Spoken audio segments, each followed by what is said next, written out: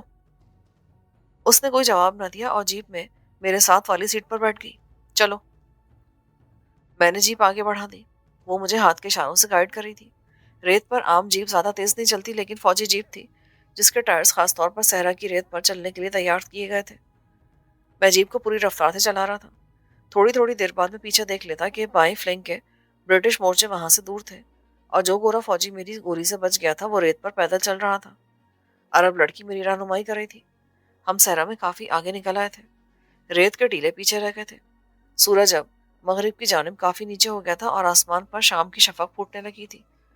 عرب لڑکی نے ایک جگہ جیپ رکوا دی۔ وہ گاڑی سے اتری اور 2 قدم چل کر دائیں بائیں دیکھنے لگی۔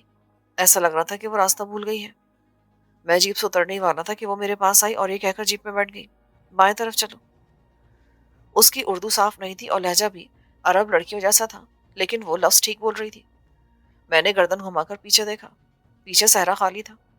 میں برٹش ملٹری پولیس کے ہتھے چڑھنے سے بچ گیا تھا، پھر بھی ابھی تک لیبیا کا یہ سارا علاقہ برٹش اور امریکی آرمی کے قبضے میں تھا، اور جرمن فوجیں دائیں جانب صحرا کی طرف سے آگے بڑھ رہی تھیں۔ میں کسی بھی قصبے یا شہر میں گرفتار کیا جا سکتا تھا، لیکن فی الحال میں موت کے چنگل سے نکل آیا تھا۔